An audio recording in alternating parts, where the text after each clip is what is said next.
Hi there, welcome back. So, I just want to talk quickly about a couple things. Someone asked me about Crossroads, that feeling of being at a crossroads and how it kind of feels like do or die, now or never, get it right or game over. And so I just want to address that and hopefully help other people who may be experiencing that as well, as we all have things paralleling what's happening in our larger political landscape and the world right now. So, Crossroads. I've always thought of Crossroads as more of an invitation, really, to connect back in with the things you really want, with who you really are, with where your soul really wants you to go, right? And so it's not really about the choices. So maybe you've got 2 or 3 options in front of you, and that's giving you a lot of pressure around making the right choice, right? But it's not really about those choices. It's about you actually wanting to expand and evolve and move in a direction, a certain direction, whether or not you can see that yet, right? And so those choices are more about how you're going to navigate the tension between the old and the new. So those options are about how you choose to move from where you are to where you're being led. And depending upon your matrix of beliefs and what needs healing and what's ready to expand, one path may be easier or harder or shorter or longer or messier or, smoother, right? And so let me give you an example to try and make that clearer if you're not quite understanding what I'm saying here. I was in Seattle in the state of Washington, and I was at a metaphysical fair. I was giving readings, and this was a number of years ago, and which, by the way, they did a burlesque show afterwards, and it was amazing. But one woman sat down with me, so I gave her a reading, and she was having a crossroads moment, right? And the 2 choices presenting themselves were, does she stay married in her marriage, or does she go and be with the person that she had started seeing, right? So now, before you get all up in arms about, yes, most definitely she should absolutely leave the husband if she's seeing someone else, we have no idea. I didn't ask then. I do not know what her and her husband's agreement, was between them while physically being here on the earth plane, or before they even got here. Like, I have no idea. But those were the 2 choices presenting themselves, and I tuned in about it, got some clarity for, and ultimately the message was, it's not about those 2 people at all. You are avoiding this, and therefore you have you have found a distraction in this other relationship. But either way it goes, these things are going to work themselves out one way or the other. And ultimately it's about where you want to do that. Do you want to stay at home in the relationship with your husband and work these things out? Or do you want to live on your own and work these things out? Because that I could foresee happening, because the person that she was having a fling with was not serious, right? It wasn't, it didn't seem most likely to result in a marriage. And she understood that quite clearly. So we got to the heart of what it was that she had been avoiding in terms of her own healing, in terms of her own, just expansion, right? There were things coming up that wanted her attention and for her to address them. And it was kind of like, hey, it's now, right now. You've put it off for too long. And so when we got to the heart of that, she completely understood and was like, that totally tracks. Makes sense. Okay. I have no idea what she decided to do. That's besides the point. But what I'm hoping that example shows you is that either path is the correct path, because it was not really about those choices. Right? Okay. So moving on to the next thing, which is strange. I've got my little notes here. Strange mirror effect. So lately I've been having more instances where my guides show me myself looking and observing myself. What do I mean? Yeah? Kind of like I'm standing in front of a mirror, looking back at myself.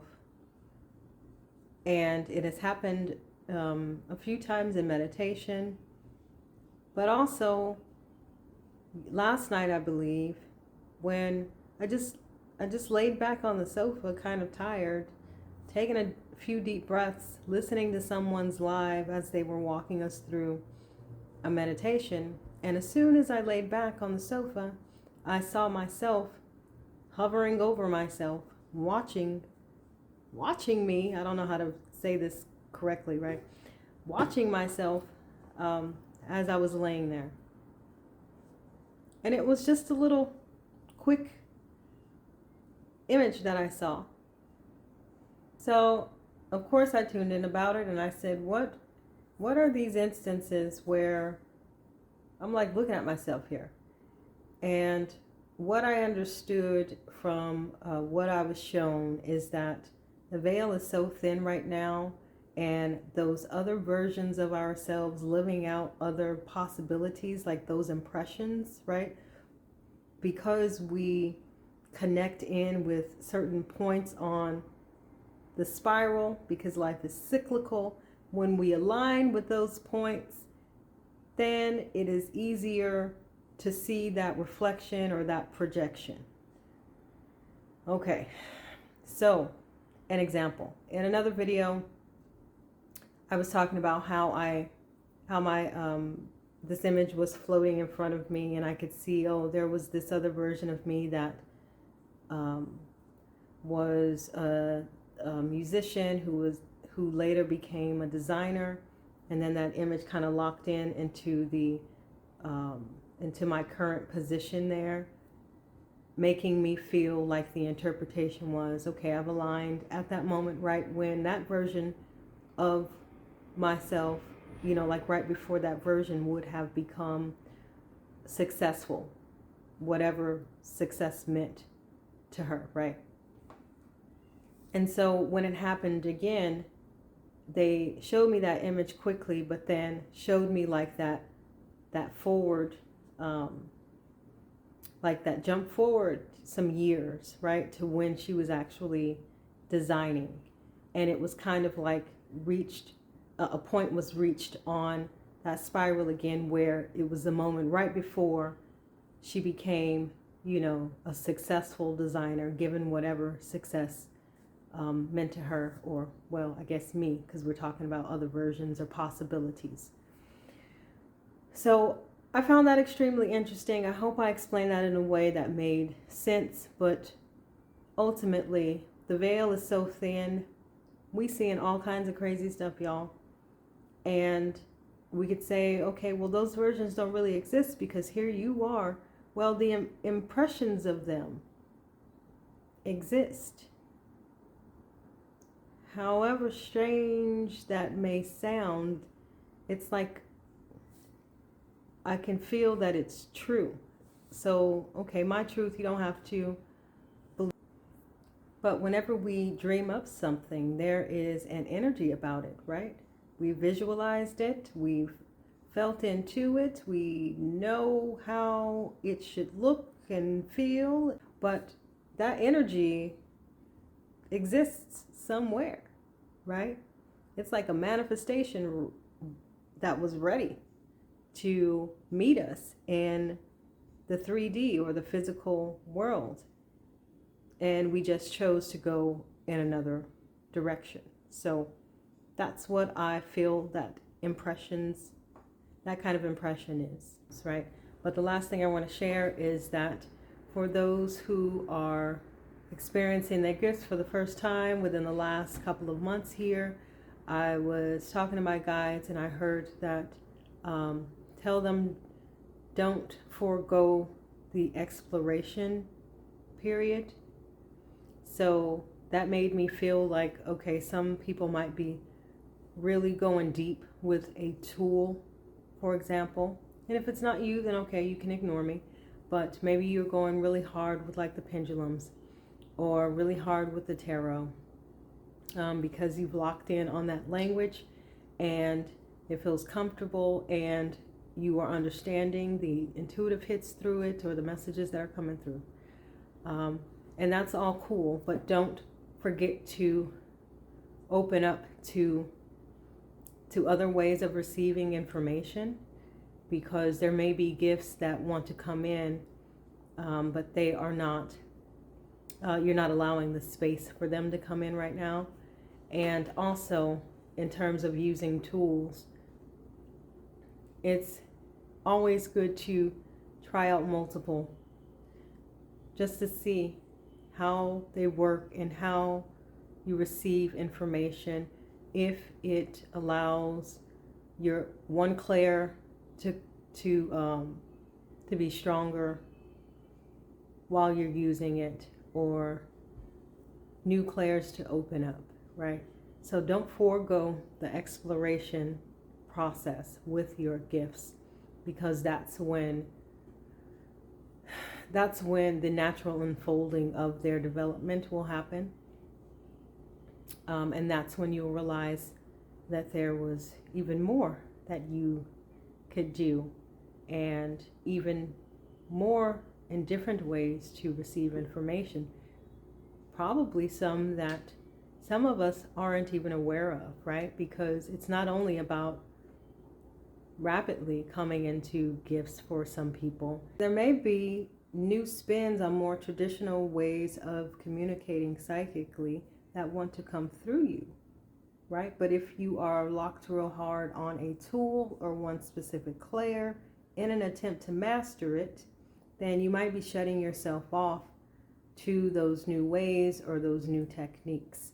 So the overall message was to remain open and explore. And I'll add, have fun, right? And let your gifts surprise you, because they will, right? Okay, so that is all for today. If you found this video helpful, please hit the like and subscribe and set your notifications, and I will see you soon. But one thing before I go, I facilitate what I call the Spiritualist Collective. It's a safe online space where a group of us get together, talk about what's going on in the world.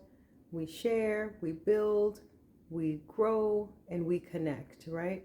And so if you are looking for this kind of space, then feel free to check out the link in the description. And also, if you're just coming into your gifts and maybe you're sure of some of them, but you're not quite sure of others, then check out the 22-page guide that I created. It includes a self-assessment, as well as lots of suggestions on how to continue developing and things that you might want to avoid. The link is in the description as well.